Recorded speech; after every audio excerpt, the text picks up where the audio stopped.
नमस्कार दोस्तों, स्वागत है आप सभी का बिहार बोर्ड स्टडी चैनल में। तो जो लोग क्लास 10th में हैं उनका चल रहा था सोशल साइंस में ज्योग्राफी बोले तो भूगोल का। क्लास 10th में जो लोग हैं उनका चल रहा था तीसरा चैप्टर निर्माण उद्योग का। मैं इसके पिछले वीडियो में लघुतरीय प्रश्न करा दिया था और इस वीडियो में मैं बताऊंगा जितने भी निर्माण उद्योग से संबंधित दीर्घ उत्तरीय प्रश्न हैं, सारे प्रश्न इस वीडियो में मैं कराऊंगा जो बीटीसी बुक से संबंधित होगा। तो देखते हैं प्रथम क्वेश्चन क्या है। आप लोग मेरे चैनल पर नए हैं तो सब्सक्राइब कर ले, पुराने हैं तो अपने दोस्तों के पास ज़रूर शेयर कर दे। तो चलते हैं प्रथम क्वेश्चन। आप लोग किस प्रकार से इस क्वेश्चन को नोट कीजिएगा। आप लोग स्क्रीनशॉट लेकर के भी नोट कर सकते हैं, वीडियो को रुकाकर भी अपना फेयर तैयारी कर सकते हैं। तो आइए प्रथम प्रश्न पर आते हैं। दीर्घ उत्तरीय प्रश्न है तो थोड़ा बड़ा बड़ा होगा, देख लीजिए। एक पन्ना का पूरा है और इस क्वेश्चन को मैं अच्छा तरीका से समझा भी देता हूँ। क्वेश्चन क्या कहता है? क्वेश्चन कह रहा है कि भारत में सूती वस्त्र उद्योग के वितरण का वर्णन करें। तो आपका उत्तर क्या होगा कि सूती वस्त्र उद्योग एक कृषि उत्पाद आधारित उद्योग है। बोले तो सूती वस्त्र जो है वह कृषि के द्वारा क्या होती है, उत्पादन की जाती है, ठीक है, जो कपास पर निर्भर करता है, जिसमें उद्योगों की स्थापना के समान कारकों के अतिरिक्त जलवायु जैसी कारक भी स्थानापन्न प्रमुख कारक है। देखिए, जलवायु भी होता है और क्या स्थानापन्न बोले तो अलग अलग जो स्थान निवास करते हैं वहाँ के वातावरण भी निर्भर करते हैं, क्योंकि आर्द्र जलवायु सूत की लंबाई एवं सुंदरता के नियामक है। ठीक है, अब क्या लिखना है? पैराग्राफ चेंज करना है और लिखना क्या है कि भारत में सूती वस्त्र उद्योग का एक लंबा इतिहास रहा है। सीधी सी बात है, आप सभी को जानते हैं कि 1818 ईस्वी में कोलकाता के निकट फोर्ट ग्लास्टर में प्रथम सूती वस्त्र उद्योग लगाए गए थे, लेकिन क्या हुआ, पर यह सफल नहीं हो सकी, असफल रहा। ठीक है, और असफल होने के कारण पुनः 1854 ईस्वी में मुंबई में काबसाजी नाना भाई द्वारा एक सफल उद्योग की स्थापना हुई, जिसने भारतीय सूती वस्त्र उद्योग को आधार प्रदान किया। ठीक है, कोलकाता में जो स्थापना हुआ था 1818 ईस्वी में वह असफल रहा, लेकिन मुंबई में जो स्थापित हुआ वह सफल रहा। अब क्या लिखिएगा कि आज भारत का सबसे विशाल उद्योग के रूप में सूती वस्त्र उद्योग जाना जाता है। यह देश का दूसरा सबसे बड़ा रोजगार प्रदान करने वाला उद्योग है।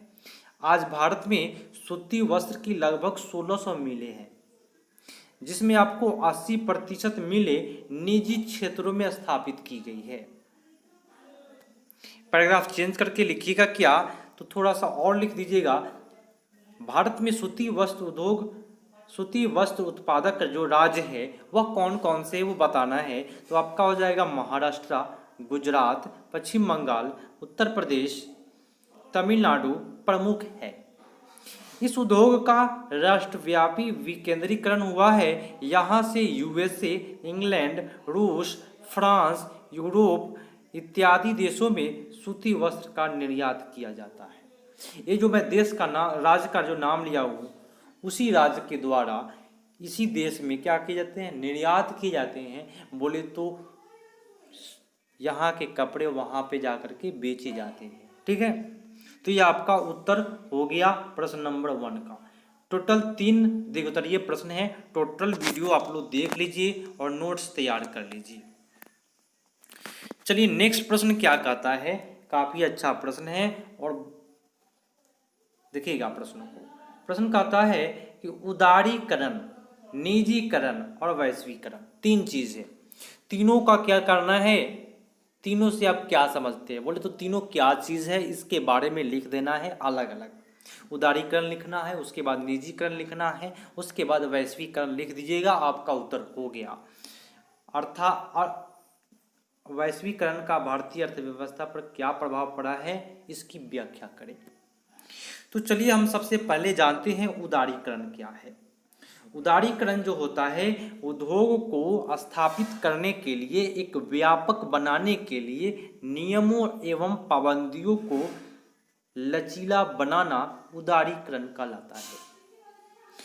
इससे बाजार में प्रतिस्पर्धा उत्पन्न होती है, जिससे उपभोक्ता को सस्ता एवं गुणवत्तापूर्ण सामग्री की प्राप्ति सरल रूप से हो जाती है।